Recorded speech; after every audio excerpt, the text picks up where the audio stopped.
தியானமும் ஆன்மீக வாழ்க்கையும். அத்தியாயம் 12. ஆன்மீக வாழ்க்கையில் பாலுணர்வு பிரச்சினை. வாழ்க்கையில் பாலுணர்வின் தாக்கம். ஆன்மீக வாழ்க்கையில் பாலுணர்வு ஒரு முக்கிய பிரச்சினை. ஒவ்வொரு சாதகனும் ஒரு நாள் தனது வாழ்க்கையில் அதை சந்திக்க நேரிடுகிறது. சாதாரண மனிதனின் வாழ்க்கையில் பாலுணர்வு ஒரு முக்கிய இடம் வகிக்கிறது. அவனது எண்ணங்கள், உணர்ச்சிகள், விருப்பங்கள் இவை அனைத்தையும் அது பெரிதும் அபகரிக்கிறது என்று தற்கால உளவியல் அறிஞர்கள் கூறுகின்றனர். தீவிர ஆன்மீக வாழ்க்கை வாழ விரும்புபவர்கள் தங்களது வாழ்க்கையில் பாலுணர்வின் ஆதிக்கத்தை பெருமளவு குறைக்க வேண்டும். சிறு வயது முதல் தூய வாழ்க்கை வாழ்ந்த பலருக்கும் இது சற்று எளிதான பிரச்சனையாகவே இருக்கும். ஆனால் தற்கால இளைஞர்கள் பல தீய விஷயங்களை கற்ற பிறகே ஆன்மீக வாழ்க்கைக்கு திரும்புகிறார்கள். ஆன்மீக வாழ்க்கையை வெற்றிகரமாக தொடங்குவதற்கு முன் அவர்கள் புதர்கள் மண்டி கிடக்கும் ஒரு பெரிய காட்டை அழைத்து தூய்மை செய்வது போல் செய்ய வேண்டியுள்ளது. மனித ஆளுமையின் பல்வேறு நிலைகளில் பாலுணர்வின் தாக்கம் உள்ளது. அதுவே முக்கிய பிரச்சனை. அது உடல் சம்பந்தப்பட்டது மட்டும் அல்ல. மனித மனங்களில் நுட்ப வடிவில் அது ஈர்ப்பு சக்தியாகவும் கவரும் சக்தியாகவும் உள்ளது. வெளியே தெரிவது பனிமலையின் சிறிய நுனி போன்றது, அவ்வளவுதான். சாதகன் தன்னுள் ஆழ்ந்து மூழ்கும் அளவிற்கு தன்னுள் இருக்கும் பாலுணர்வின் பல பரிமாணங்களையும் அறிகிறான். மக்கள் அவற்றைக் கண்டு பொதுவாக பயந்து விடுகின்றனர். பாலுணர்வை கட்டுப்படுத்துதல் என்னும் சவாலான விஷயத்தை பலராலும் எதிர்கொள்ள முடிவதில்லை. ஆனால் அதை முழுவதும் எதிர்கொள்ள முடியாத வரை ஒருவனுக்கு ஆன்மீக வாழ்க்கையே கிடையாது. அதை எதிர்கொள்ள விரும்புபவனுக்கு சிறந்த ஆற்றலும் இரும்பு போன்ற மன உறுதியும் தேவை. உண்மையான ஆன்மீக சாதகனின் மனதை ஒரு சாதாரண மனிதன் உற்று நோக்கினால் மிகவும் பயந்து விடுவான். உலோகாயுத தாதுவிலிருந்து தூய உலோகத்தை இடைவிடாமல் பிரித்தெடுக்கும் ஒரு பெரிய எரிகலனின் உட்புறம் போன்று சாதகனின் மனம் இருப்பதை அவன் காண்பான். பிரம்மச்சரியமும் திருமணமும். பிரம்மச்சாரியாக இருப்பதா அல்லது திருமணம் செய்து கொள்வதா என்பதை ஆன்மீக சாதகன் முதலில் முடிவு செய்து கொள்ள வேண்டும். திருமண வாழ்க்கையை இந்து மதம் தவறு என்று கூறவில்லை. ஆனால் அது திருமண வாழ்க்கையில் சில கட்டுப்பாடுகளை விதிக்கிறது. பிரம்மச்சரிய வாழ்க்கையின் விதிகள் சற்று கடினமானவை. ஆன்மீக வாழ்க்கையை விரும்புபவர்கள் இறுதி வரை பிரம்மச்சாரிகளாக இருப்பது மிகவும் அவசியம். சசி, சரத், பிற்காலத்தில் சுவாமி ராமகிருஷ்ணானந்தர் மற்றும் சுவாமி சாரதானந்தர் என்னும் 2 இளைஞர்கள் பகவான் ஸ்ரீராமகிருஷ்ணரிடம் முதலில் வந்தபோது அவர் மேற்கூறிய இந்த வாக்கியங்களை படிக்குமாறு அவர்களிடம் கூறினார். திருமணமே எல்லா பந்தங்களுக்கும் காரணம் என்றும் அவர் குறிப்பிட்டார். எல்லா அருளாளர்களும் அவதார புருஷர்களும் இந்த உண்மையை ஒருமனதாக வலியுறுத்துகிறார்கள். ஆனால் இறைவனின் படைப்பு தொடர்ந்து நடைபெற தங்களாலான உதவிகளை செய்ய வேண்டும் என்று உலகியல் மனிதர்கள் கருதுகிறார்கள். இவர்களது உதவிகளையா கடவுள் எதிர்பார்க்கிறார்? இவை அனைத்தும் தன்னையும் ஏமாற்றி மற்றவர்களையும் ஏமாற்றும் வேலை. படைப்பில் தனக்கு உதவி செய்ய இறைவன் யாருடைய தயவையும் எதிர்பார்ப்பதில்லை. உண்மையில் மக்களும் உதவி முதலிய எதையும் கண்டுகொள்வதும் இல்லை. அவர்களுக்கு தேவை போகங்களை அனுபவிப்பது மட்டுமே. இறைவனின் படைப்பை பற்றி அவர்களுக்கு சிறிதும் கவலை கிடையாது. புனித பால் புகழ்பெற்ற தனது கடிதம் ஒன்றில் எழுதுகிறார். திருமணம் ஆகாதவர்களுக்கும் விதவைகளுக்கும் ஒன்று கூறுகிறேன். நான் இருப்பது போன்று அவர்களால் பிரம்மச்சரியத்தில் உறுதியாக இருக்க முடிந்தால் அது நல்லது. முடியாவிட்டால் திருமணம் செய்து கொள்வதே சிறந்தது. திருமணம் செய்து கொள்ளாமல் மனதளவில் புழுங்குவதை விட திருமணம் செய்து கொள்வதே நல்லது. இது மிகவும் நன்மையளிக்கும் அறிவுரை. எல்லோரும் துறவிகளாக வேண்டும் என்று கூறவில்லை. அது ஒருவன் தனது வாழ்க்கையில் அடைந்த பக்குவத்தை பொறுத்தது. துறவின் சிறந்த உறுதிமொழிகளை காப்பாற்ற முடியாமல் அவற்றை மீறும் துறவியை விட இல்லறத்தில் இருப்பதே மேல். வெளித்துறவிக்கு ஏற்ப மனதளவிலும் துறவு இருக்க வேண்டும். வெறும் வெளித்துறவிக்கு எந்த மதிப்பும் இல்லை. துறவிக்கு 2ம் வேண்டும். வெளித்துறவு மட்டும் போதாது. பலவீனங்கள் காரணமாக மனதளவில் துறக்க முடியாதவர்களும் உலக விஷயங்கள், எதிர்பார்ப்புகள், உலகத்தை பற்றிய சிந்தனைகள் இவற்றில் தங்களை ஈடுபடுத்திக் கொள்பவர்களும் பொய்யான வாழ்க்கை வாழ்வதை விட திருமணம் செய்து கொள்வதே நல்லது. மனதளவில் உண்மையாக துறந்த ஒருவன் உலகில் வாழ்ந்தாலும் பிரம்மச்சரியத்தை முழுமையாக கடைபிடிக்க முடியும். ஒழுக்க நெறியை வலுவாமல் கடைபிடிக்க முடியும். பாலுணர்வு கலக்காத தூய வாழ்க்கை வாழ முடியும். அகிம்சை வழியிலும் யாரையும் வெறுக்காமலும் யாரிடமும் பற்று கொள்ளாமலும் தனது தனிப்பட்ட தொடர்பால் மற்ற மனிதர்களுடன் எந்த வகையிலும் பிணைக்கப்படாமலும் வாழ முடியும். ஆன்மீகத்தில் அடிப்படை பயிற்சி இல்லாதவர்களுக்கும் நீண்ட ஆன்மீக சாதனை இல்லாத பலருக்கும் இது மிகவும் கடினமானது, இயலாதது. அத்தகைய வாழ்க்கை மிகவும் அரிதாகவும் பலருக்கும் அது கடினமாக இருந்தாலும் அப்படிப்பட்ட வாழ்க்கையை வாழ முடியும் என்பதையாவது அவர்கள் அறிய வேண்டும். துறவு வாழ்க்கை வாழ விரும்புபவர்களும் வாழ்நாள் முழுவதும் பிரம்மச்சாரிகளாக வாழ விரும்புபவர்களும் அதிக கவனத்துடன் இருக்க வேண்டும். ஓர் எலியால் வாழ்க்கையை சீரழித்த ஒரு துறவியின் கதை உங்களுக்கு தெரியுமா? ஒரு துறவி இருந்தார். ஒரு எலியின் தொல்லையால் அவரது தியானம் எப்போதும் தடைபட்டது. எனவே அதை பிடிக்க சில அன்பர்கள் அவருக்கு ஒரு பூனையை கொடுத்தார்கள். அந்த ஏழை துறவி பூனைக்கு பால் கொடுக்க வேண்டுமே. தினமும் பாலை பெறுவது அவருக்கு மிகவும் கடினமாக இருந்தது. எனவே ஒரு பசுவை பெற எண்ணினார். பசுவிற்கு உணவு வழங்க வேண்டும். எனவே அவருக்கு மக்கள், நீங்கள் ஏன் சிறிது நிலம் வாங்கக்கூடாது என்று அறிவுரை வழங்கினர். அவர்களது அறிவுரை சரியாக இருப்பதை கண்ட அந்த துறவி சிறிது நிலம் வாங்கினார். சில நாட்களில் அந்த நிலத்தை உழ வேண்டும் என்பதை கண்டார். அது பெரிய வேலை அல்லவா? தன்னால் தனியாக அதை செய்ய முடியாது என்பதையும் அவர் உணர்ந்தார். எனவே அவர் திருமணம் செய்து கொண்டார். அவரது துறவு வாழ்க்கையும் அத்துடன் முடிந்தது. மனித வாழ்க்கையில் பொதுவாக நடப்பதை இந்த கதை விளக்குகிறது. ஓர் ஆசை மற்றொரு ஆசையை தூண்டுகிறது. கடைசியில் கணக்கற்ற ஆசைகளாக பெருகி இறுதியில் கட்டுப்படுத்த முடியாத நிலையை அடைகின்றன. இல்லறத்தாரின் கடமை.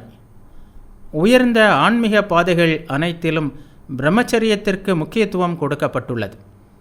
இந்து மதத்தில் மாணவன் பிரம்மச்சரியத்தை உறுதியாக கடைபிடிக்க வேண்டும். மனமறிந்து அதிலிருந்து நழுவக்கூடாது என்று கூறப்பட்டுள்ளது. இல்லற வாழ்க்கையை தொடங்கும் போதும் அவன் புலனடக்கத்தை அப்படியே விட்டு விடுவதில்லை. புலன்களை அடக்கிய வாழ்க்கையையே தனது லட்சியமாக அவன் கொள்கிறான். ஸ்ரீமத் பாகவதத்தில் தனது கடைசி செய்தியில் ஸ்ரீ கிருஷ்ணர் கூறுகிறார், சந்ததிகளை பெறுவதை தவிர மற்றபடி பிரம்மச்சரியத்தை கடைபிடித்தல், தூய்மையுடனும் திருப்தியுடனும் தவங்கள் செய்தல், பிராணிகளிடம் அன்புடன் இருத்தல் இவை இல்லறத்தாரின் கடமைகள். கவர்ச்சிகள் நிறைந்த உலகத்தில் இல்லறத்தான் ஆன்மீக வாழ்க்கையை வாழ வேண்டும் என்பதால் லட்சிய இல்லறத்தான் ஒரு சிறந்த வீரனாவான். குழந்தைகளை பெற்று வளர்த்தல், அதன் மூலம் சமுதாயத்திற்கு சேவை செய்தல் என குடும்ப வாழ்க்கையில் ஈடுபட்டுள்ளவர்களுக்கு விதிவிலக்கு அளிக்கப்பட்டுள்ளது. மற்ற ஆன்மீக சாதகர்கள் அனைவரும் பாலுணர்வு சக்தியையும் பாலுணர்வு எண்ணங்களையும் ஆன்மீக சக்தியாக மாற்ற முயற்சிக்க வேண்டும்.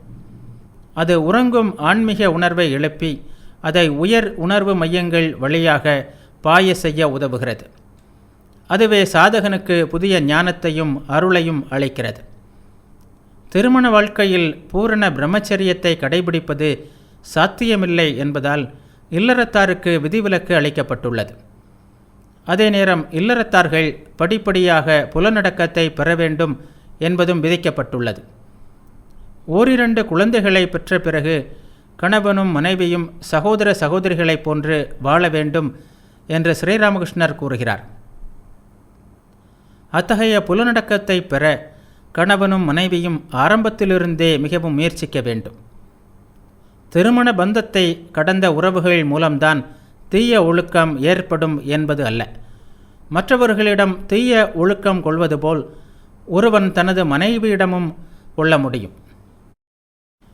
மனைவியிடம் ஒருவன் அளவிற்கு மீறி காம வயப்பட்டு இருந்தால் உண்மையான ஆன்மீக சாதனைகளுக்கு தேவையான சக்தியையும் தீவிரத்தையும் எங்கிருந்து பெறுவான்? இந்த உண்மையை தெளிவாகவும் உணர்ச்சி வசப்படாமலும் அறிய வேண்டும். ஆன்மீக வாழ்க்கை வாழ அதிக சக்தி தேவை. ஆன்மீக வாழ்க்கையில் முன்னேறவும் பூரணத்துவத்தை அடையவும் விரும்பினால் உண்மையான சக்தியை சிற்றின்பத்தில் வீணடிக்கக்கூடாது. சமுதாய ஒழுக்கங்களையும் நற்பண்புகளையும் நல்ல வாழ்க்கை என்று பொதுவாக கூறப்படுவதையும் விட ஆன்மீக வாழ்க்கை மிகவும் மேலானது. அத்தகைய வாழ்க்கைக்கு புலனடக்கமும் தூய்மையும் மிகவும் அவசியம். உயர்ந்த வாழ்க்கை வாழ விரும்புபவர்கள் அதற்கான விலையை முழுவதும் கொடுத்தே தீர வேண்டும். அதில் சிறிதும் குறையக்கூடாது. ஆன்மீக வாழ்க்கையை உண்மையாக வாழ விரும்பினால் திருமணமானவர்களும் மிகுந்த தன்னடக்கத்தை மேற்கொள்ள வேண்டும். திருமணம் செய்து கொள்ளாமல் இருக்க வேண்டும் என்று அனைத்து இளைஞர்களும் இளம் பெண்களும் விரும்புவதில்லை என்பது உண்மைதான். பலர் தங்களது மனதை பற்றி எதையும் அறியாமல் பிரம்மச்சரிய வாழ்க்கையை பற்றியும் துறவரம் பற்றியும் பேசுகின்றனர் என்பதும் உண்மையே. ஆனால் தங்களை மனப்பூர்வமாக இறைவனுக்கு மட்டுமே அர்ப்பணிக்க உண்மையாகவே விரும்பும் ஸ்ரத்தையும் தூய மனமும் கொண்ட ஆண்களும் பெண்களும் சிலராவது இருக்கவே செய்கின்றனர். பிரம்மச்சரிய வாழ்க்கையை ஏற்று மடம் போன்ற புனித இடங்களில் வாழவும் புனிதம் மற்றும் தூய்மையின் நறுமணத்தை நுகர்ந்து அனுபவிக்கவும் அவர்களை ஏன் அனுமதிக்கக்கூடாது? அன்னை ஸ்ரீ சாரதா தேவி ஒரு முறை தனது தம்பி மகளிடம் கூறியது இங்கு நினைவு கூறத்தக்கது. ஒரு நாள் மானசா என்ற இளைஞர் அன்னையிடம் மந்திர தீட்சையும் காவி துணியும் பெற விரும்பி வந்தார். அவரது விருப்பத்தை அன்னை மகிழ்ச்சியுடன் ஏற்று அருளினார். அதனால் அவரும் மிகுந்த மகிழ்ச்சி அடைந்தார். அன்று மாலை அவர் அன்னையின் தம்பியான காளிகுமாரின் வீட்டில் அமர்ந்து தேவியின் மீது பாடல்களை பாடினார். அவற்றை அன்னை ஸ்ரீ சாரதா தேவி மிகவும் விரும்பி ரசித்தார். அவரது மற்ற தம்பிகளின் மகள்களான ராது, மாக்கு, நளினி, தம்பிகளின் மனைவிகள் மற்றும் சில பக்தர்கள் அன்னையுடன் இருந்தனர். ஒரு தம்பியின் மனைவி, பார், அந்த இளைஞனை அன்னை துறவியாக்கிவிட்டார் என்று கூறினார். அதை கேட்ட மாக்கு, ஆம், அத்தை செய்ததை பாருங்கள், இத்தகைய நல்ல இளைஞர்களை துறவு வாழ்க்கையை ஏற்க செய்கிறாள். அவர்களது பெற்றோர்கள் அவர்களை மிகுந்த துன்பத்திற்கு இடையில் வளர்த்து ஆளாக்கி உள்ளார்கள். தங்களது பிள்ளைகளை சுற்றியே அவர்களது அனைத்து எதிர்பார்ப்புகளும் உள்ளன. பிள்ளைகளை பற்றி அவர்கள் எவ்வளவு கனவு கண்டிருப்பார்கள். எல்லாம் ஒரு நொடியில் தகர்த்து எறியப்பட்டன. இந்த இளைஞர்கள்தான் இப்போது என்ன செய்வார்கள்? ரிஷிகேசத்திற்கு சென்று பிச்சை எடுத்து சாப்பிடுவான், அல்லது மருத்துவமனையில் நோயாளிகளின் கழிவுகளை தூய்மை செய்து கொண்டிருப்பான். ஏன் திருமணம் செய்து கொண்டு வாழ்க்கையில் நிலை பெறுவதும் ஆன்மீகம்தானே? அத்தை, இதுபோன்ற இளைஞர்களை நீங்கள் துறவிகளாக மாற்றினால் மகாமாயை உங்களிடம் மிகவும் கோபம் கொள்வாள். அவர்கள் துறவிகளாக விரும்பினால் அவர்களாகவே துறவு வாழ்க்கையை மேற்கொள்ளட்டும். அவர்கள் துறவிகள் ஆவதற்கு நீங்கள் ஏன் காரணமாக இருக்க வேண்டும் என்று கேட்டாள். அன்னை கூறினார், இதோ பார் மாக்கு, இவர்கள் அனைவரும் இறைவனின் குழந்தைகள். நுகரப்படாத மலர்களைப் போன்று இந்த உலகில் தூய வாழ்க்கை வாழ்பவர்கள். அதைவிட உயர்ந்தது என்ன இருக்கிறது? உலக வாழ்க்கை எத்தகைய மகிழ்ச்சியை கொடுக்கிறது என்பதை நீயே கண்டிருக்கிறாய். இத்தனை நாட்களில் என்னிடமிருந்து நீ என்ன கற்றாய்? உலகியல் வாழ்க்கையில் உனக்கு ஏன் இவ்வளவு ஈர்ப்பு? ஏன் இவ்வளவு சிற்றின்ப நாட்டம்? அதிலிருந்து என்ன இன்பத்தை நீ பெறுகிறாய்? தூய வாழ்க்கையை பற்றி கனவில் கூட உன்னால் எண்ணி பார்க்க முடியாதா? உனது கணவனுடன் இப்போதும் உன்னால் அண்ணன் தங்கையைப் போல வாழ முடியாதா? ஏன் உனக்கு இந்த பேராசை பிடித்த வாழ்க்கை? உலகியல் துன்பங்கள் எனது எலும்புகளை சிறிது சிறிதாக அரித்து கொண்டிருக்கின்றன என்று அவர்களுக்கு பதில் கூறினார். பாலுணர்வின் வேகத்தை பல வருடங்களாக கட்டுப்படுத்திய மனிதர்களும் மனம், சொல், செயல் இவற்றில் முழு பிரம்மச்சரியத்தை கடைபிடிக்கும் மனிதர்களும் ஆன்மீக உயர்நிலைகளில் மிகுந்த ஆக்கசக்தியை பெறுகின்றனர். தங்களது உடல் மற்றும் மனதிற்கு தாங்களே தலைவனாக விளங்குவதாலும் உடலையும் மனதையும் தங்களது விருப்பப்படி அவர்களால் நடத்தி செல்ல முடியும் என்பதாலும் அவர்கள் மட்டுமே இந்த உலகிலும் வாழ்க்கையை உண்மையில் ஆனந்தமாக அனுபவிக்கின்றனர். கைதேர்ந்த குதிரையோட்டி குதிரையை ஓட்டுவதிலும் தனது ஆணைப்படி குதிரையை இயங்க வைப்பதிலும் மிகவும் மகிழ்கிறான். பிரம்மச்சரியத்தை முழுமையாக கடைபிடிக்கும் ஒருவன் தனது உடல் மூலமாக எவ்வளவு இன்பத்தை அடைகிறான் என்பதை கூட உலகியல் மனிதர்கள் அறிய மாட்டார்கள். மனதால் அடையக்கூடிய இன்பத்தை பற்றி கூறவும் வேண்டுமா? திருமணம் ஆகாதவர்களுக்கு ஓர் எச்சரிக்கை. காமினி காஞ்சனம், அதாவது உடலின்பம், செல்வத்தில் உள்ள பற்று ஆகிய பொறிகளிலிருந்து விலகி இருக்கும்படி தனது சீடர்களை, குறிப்பாக இளைஞர்களை ஸ்ரீராமகிருஷ்ணர் எப்போதும் எச்சரிப்பது உண்டு. தன்னிடம் அறிவுரைக்காக வரும் பெண்களுக்கு அவர் மிகவும் நெருங்கிய சொந்தமாக இருந்தாலும் ஆண்களிடம் மிகவும் எச்சரிக்கையாக இருக்க வேண்டும் என்று அறிவுறுத்துவார். எண்ணம், சொல், செயல் இவற்றில் முழுமையான பிரம்மச்சரியத்தை கடைபிடிக்காமல் ஆன்மீக வாழ்க்கையில் எதையும் அடைய முடியாது. பிரம்மச்சரியத்தில் சாதகன் நிலை பெறும் அளவே அவனது ஆன்மீக முன்னேற்றத்தை குறிக்கிறது. ஒவ்வொருவரும் தனது எதிர்பாலினத்தை சேர்ந்தவர்களிடம் மிகவும் எச்சரிக்கையாக இருக்க வேண்டும். வெறும் உடல் உறவை தவிர்த்தல் என்பதை விட எண்ணற்ற மடங்கு பெரியது உண்மையான பிரம்மச்சரியம்.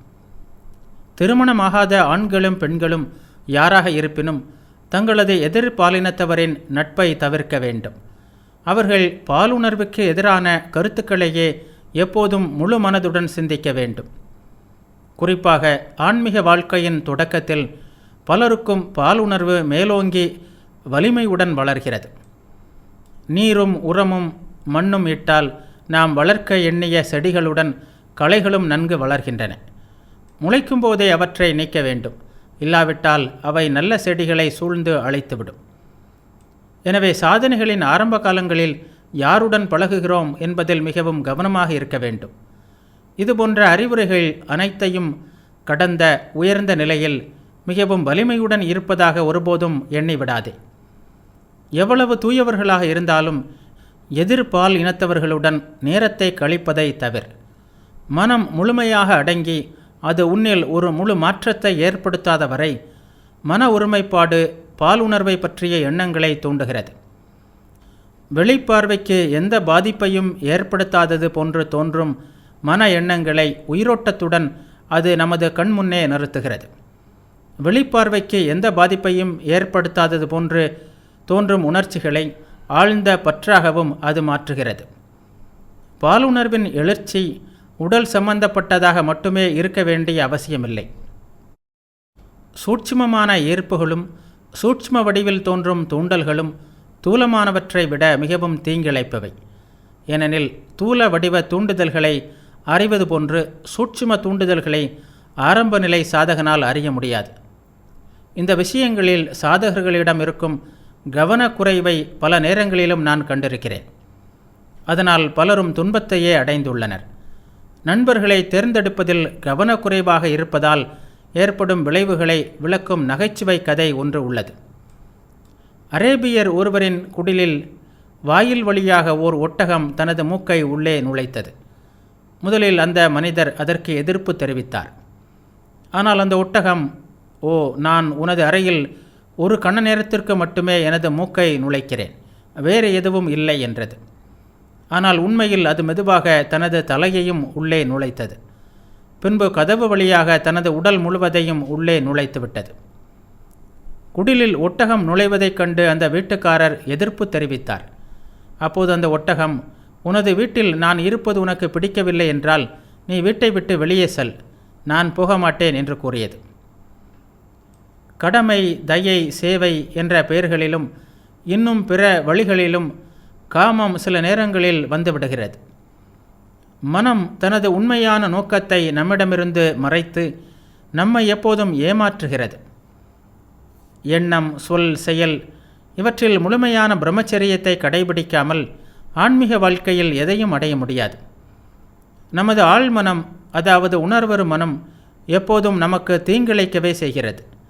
நமக்கு சோகமான தீங்கிழைக்கும் வாய்ப்பை எதிர்நோக்கி அது காத்திருக்கிறது. எனவே அவ்வப்போது அதை தீவிரமாக கடிந்து கொள்ள வேண்டும்.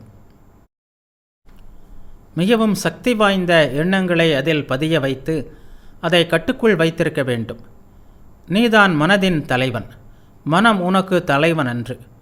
ஒட்டகத்தை உள்ளே விடாதே, அப்படி விட்டால் அதை மீண்டும் வெளியே விரட்டுவது மிகவும் கடினம்.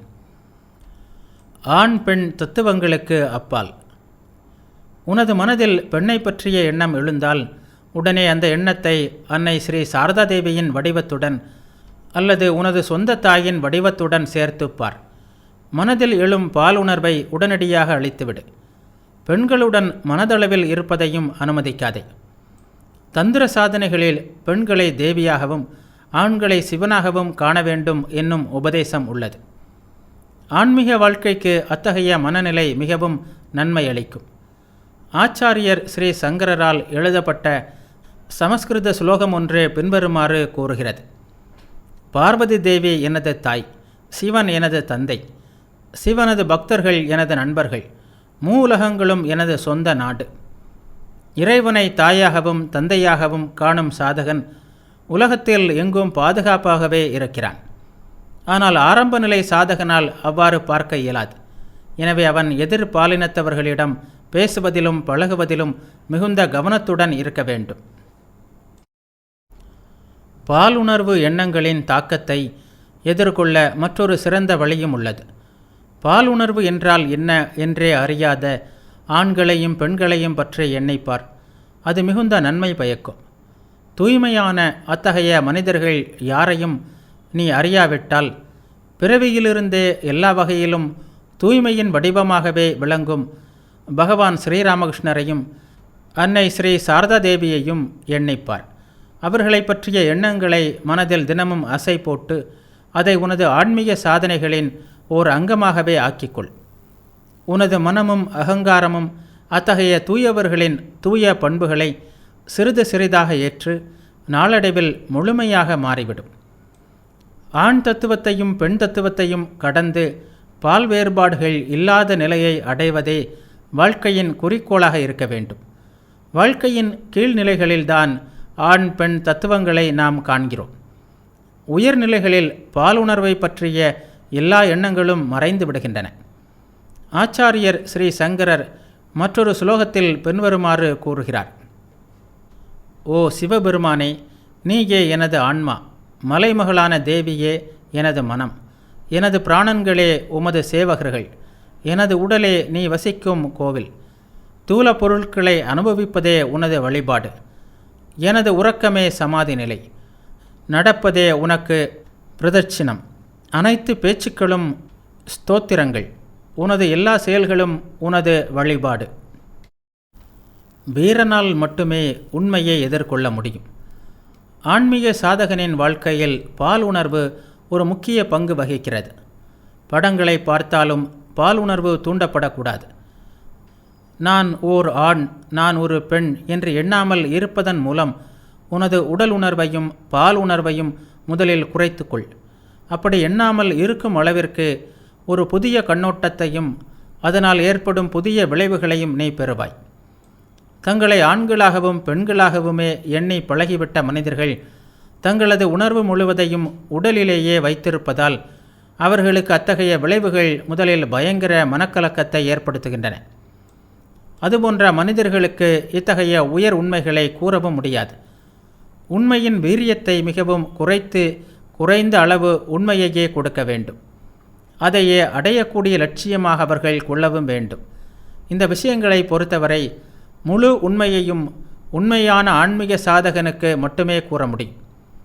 சுவாமி விவேகானந்தர் தனது சந்நியாசி கீதத்தில் இதை அழுத்தமாக கூறுகிறார்: எங்கு காமமும் பெயரும் புகழும் ஆசை நினைவுகளும் உள்ளதோ உண்மை ஞான ஒளியின் கிரணம் அங்கு விழுவது இல்லையே. பெண்ணை மனைவி என்னும் எண்ணம் பூரணத்துவத்தை குலைத்துவிடும். சொற்ப பொருளும் அற்ப கோபமும் மாயக்கதவை மூடிவிடும். மாயக்கதவை உடைத்திடு. நீ நேய ஆன்மாவை அடைந்திடு. தூய மனத்துடன் உறுதிடத்துடன் முழங்கு சந்நியாசி. ஓம் தத் சத் ஓம். அந்த உண்மைகள் பலருக்கு மிகவும் கடினமானவை. அவற்றை தாங்கிக் கொள்ள முடியாமல் அவர்கள் மனதளவில் மிகவும் பாதிக்கப்படுகின்றனர். எனவே வீரியம் குறைந்த உண்மையையே சிறிய அளவில் தற்காலத்தில் கொடுக்க வேண்டும். ஆனால் எல்லோரும் ஒரு நாள் அத்தகைய உண்மைகளை எதிர்கொண்டே ஆக வேண்டும். அவர்களின் இதயமே உடைந்து போனாலும் அவர்கள் அந்த உண்மைகளின் அழைப்பை ஏற்று அவற்றை பின்தொடர்ந்தே ஆக வேண்டும். வீரனால் மட்டுமே உண்மையை ஏற்க முடியும். உண்மையான ஆன்மீக வாழ்க்கையில் பலவீனமானவர்களுக்கு இடம் கிடையாது. உண்மையான ஆன்மீகம், உண்மையான வேதாந்தம் என்பது விளையாட்டு அல்ல. மனதின் சூழ்ச்சிகளில் கவனமாக இரு. ஆசைகள் அனைத்தும் மனதை சார்ந்தவை. பல நேரங்களிலும் நீ என்ன செய்கிறாய் என்பதை விட என்ன நினைக்கிறாய் என்பதை மிகவும் துன்பம் கொடுக்கிறது. எனவே மனதின் கற்பனைகளில் எச்சரிக்கையாக இரு. மற்ற மனிதர்களின் எண்ண அலைகள் உனது மனதை எப்படி பாதிக்கின்றன என்பதில் மிகவும் எச்சரிக்கையாக இரு. அவற்றும் உணரும் திறனை மேன்மேலும் வளர்த்துக்கொள். நான் புனிதமற்ற எதையும் செய்யவில்லை என்று கூறுவது மட்டும் போதாது. மற்றவர்களுடன் பழகும்போது நீ என்ன உணர்கிறாய், என்ன எண்ணுகிறாய், அவர்கள் உன்னை கவர்கிறார்களா இல்லையா என்பதையெல்லாம் நன்கு அலசிப்பார். கவர்ச்சி அல்லது வெறுப்பு ஏற்பட்டால் உடனே உன்னை சுதாரித்து கொண்டு மிகுந்த கவனமாக இரு. ஆசையை தூண்டும் அனைத்து மனிதர்களையும் தொலைவிலிருந்தே வணங்கு. தீங்கு விளைவிக்காத கவர்ச்சி என்பது இருக்கவே முடியாது. இந்த விஷயத்தில் உன்னை ஏமாற்றிக் கொள்ளாதே. பழைய தூய்மையற்ற எண்ணங்களை அவற்றை தூண்டும் மனிதர்களுடன் பழகுவதன் மூலம் மேலெழுவதற்கு அனுமதிக்காதே. இந்த அறிவுரையை பின்பற்றுவதன் மூலமும் எதிரான எண்ணங்களை பலமாக எழுப்புவதன் மூலமும் உனது கவனக்குறைவால் மனதின் அடியாளங்களில் பதிவதற்கு நீ அனுமதித்த அந்த தூய்மையற்ற வாசனைகள் அனைத்தையும் நாளடைவில் உன்னால் அழித்துவிட முடியும். அதன் பின்னரே உனது ஆன்மீக வாழ்க்கை ஓரளவிற்கு பாதுகாப்பானது. எதிரான எண்ண ஓட்டங்களை மீண்டும் மீண்டும் எழுப்புவதன் மூலம் மனதின் ஆசைகள் வலிமை இழக்கின்றன. இறுதியில் புதிய ஆன்மீக எண்ணங்கள் பழைய எண்ணங்களையும் நினைவுகளையும் முழுமையாக மாற்றி அமைக்கின்றன. ஆனால் அதற்கு நீ இந்த அறிவுரைகளை கண்டிப்பாக கடைபிடிக்க வேண்டும். மனதை திடீரென வெற்றிடமாக ஆக்கிவிட முடியாது. ஆரம்ப நிலை சாதகனுக்கு அப்படி செய்வது ஆபத்தையே விளைவிக்கும். எனவே சாதனைகளின் ஆரம்ப காலங்களில் ஒருவன் நற்சிந்தனைகளை வளர்த்து கொள்ள வேண்டும். எண்ணங்களை கடந்த நிலை என்பது வெகுகாலம் கழித்தே வருகிறது. பயிற்சிகளின் மூலமே படிப்படியாக மனக்கட்டுப்பாடு ஏற்படுகிறது. உனது செயல்பாடுகளில் கவனமற்று இருந்தால் உன்னால் அதை அடைய முடியாது. மற்றவரின் மீது எழும் ஈர்ப்பை உன்மீது ஆதிக்கம் செலுத்துவதற்கு நீ அனுமதித்தால் எவ்வளவு முயற்சித்தாலும் உன்னால் உனது மனதை அடக்க முடியாது. சிறிது காலத்தில் ஆன்மீகத்திலிருந்து வீழ்ச்சியடைவது தவிர்க்க முடியாததாகிவிடும். ஆண் என்ற முறையில் உன்னை சந்திப்பதற்கும் உன்னை கவர்வதற்கும் ஒரு பெண்ணை நீ அனுமதித்தால் மன அடக்கத்திற்கு சிறிதும் வாய்ப்பில்லை. பாலியல் கண்ணோட்டத்துடன் உன்னை அணுக முடியாது என்று எல்லா பெண்களும் எண்ணும் வகையிலும் அவர்களில் நீ பெண்ணை பார்க்கவில்லை என்பதையும் பெண்ணின் மீது உனக்கு நாட்டமில்லை என்பதை வெளிப்படுத்தும் வகையிலும் நீ எப்போதும் நடந்து கொள்ள வேண்டும். எதிர்பாலினத்தவர்களின் நட்பை முடிந்தவரையில் தவிர்ப்பதும் அவர்களிடம் நெருக்கமாக பேசாமல் இருப்பதுமே ஆரம்ப நிலை சாதகனுக்கு இருக்கும் ஒரே வழி. மற்றவர்கள் நமது வழியில் குறுக்கிட்டால் அவர்களது இதயமே நொறுங்கினாலும் அவர்களை புறம்தள்ள வேண்டும். ஒரு காலத்தில் அவர்களுடன் எவ்வளவுதான் நெருங்கிய நட்பு கொண்டிருந்தாலும் நாம் நிச்சயமாக பிரியத்தான் வேண்டும். ஆபத்தை தரும் அன்பை எந்த வகையிலும் தவிர்க்க வேண்டும். அதில் உணர்ச்சி வசப்பட எதுவும் இல்லை. இல்லாவிட்டால் உனது தவறுக்கும் அகங்காரத்திற்கும் ஒரு பெரிய விலையை நீ கொடுக்க வேண்டியிருக்கும். திருமணமாகாத இளைஞர்களும் இளம் பெண்களும் நண்பர்களை தேர்ந்தெடுப்பதில் மிகவும் எச்சரிக்கையாக இருக்க வேண்டும். தங்களது உண்மையான உள்நோக்கத்தை அறிந்து கொள்ள முடியாத அளவிற்கு அவர்கள் பொதுவாக குறைந்த வயது உடையவர்களாகவும் உணர்ச்சி வசப்படுபவர்களாகவும் உள்ளார்கள். பல நேரங்களிலும் கடமை என்னும் போர்வையில் பால் உணர்வு மறைந்துள்ளது. அவனிடம் அல்லது அவளிடம் அன்பாக இருக்க வேண்டியது எனது கடமை என்னும் எண்ணம் உனது மனதில் தோன்றினால் அதை நன்கு ஆராய வேண்டும். அப்போது பால் உணர்வே அழகாக முக்காடு போட்டு கொண்டு வருவதையும் அது அந்த குறிப்பிட்ட மனிதரிடம் உனக்கிருக்கும் ஈடுபாட்டிற்கு தகுந்த காரணங்களை கற்பித்தபடியும் இருப்பதை எப்போதும் காண்பாய். முதலில் நீ ஒட்டகத்தின் மூக்கை மட்டுமே பார்க்கிறாய். மனதின் ஏமாற்று வித்தைகளில் மாட்டிக்கொள்ளாதே. ஓ, நீ என்னை விட்டு சென்றுவிட்டால் எனது இதயமே நொறுங்கிவிடும் என்றெல்லாம் கூறுவதை கேட்க நேரிடலாம். சில நேரங்களில் அந்த இதயத்தை நொறுங்க விட வேண்டும். ஆன்மீக வாழ்விற்கு மற்றவர்கள் திரும்பாமல் போனாலும், உன்னை அவர்கள் தடுக்க எண்ணினாலும் அதுபோன்ற ஒரு மனநிலை நிச்சயம் தேவை. அவர்களிடம் பரிதாபம் கொள்ளலாம், அவர்களுக்காக பிரார்த்தனைகளும் செய்யலாம். ஆனால் அவர்களை விட்டு பிரிந்தே தீர வேண்டும். இல்லாவிட்டால் நீங்கள் இருவருமே உலகியல் வாழ்க்கையில் மூழ்கி விடுவீர்கள். நீ மிகுந்த மனவலிமையை கொண்டிருக்க வேண்டும். பல காலத்திற்கு பிறகே ஒருவன் வெற்றி அடைகிறான். ஆனாலும் போராட்டத்தை விடாமலும் உறுதியுடனும் நடத்த வேண்டும். மருந்து கசப்பாகவே இருக்கிறது. ஆனாலும் குணமடைய விரும்பும் நோயாளி அதை சாப்பிட்டே ஆக வேண்டும். திருமணம் ஆகாதவர்களுக்கு அறிவுரை.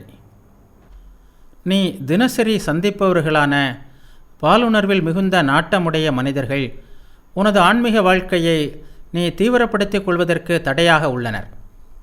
ஆபத்தான இடங்களை தவிர தங்களது சுதந்திரத்தை பற்றி பெருமை பேசும் அந்த சுதந்திர மனிதர்களையும் தவிர.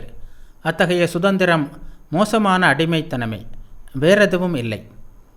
உனது பாலினத்தை சேர்ந்த தூய மனிதர்கள் இல்லாவிட்டால் எல்லோரையும் தவிர்த்து இறைவனுடன் தனியாக இரு.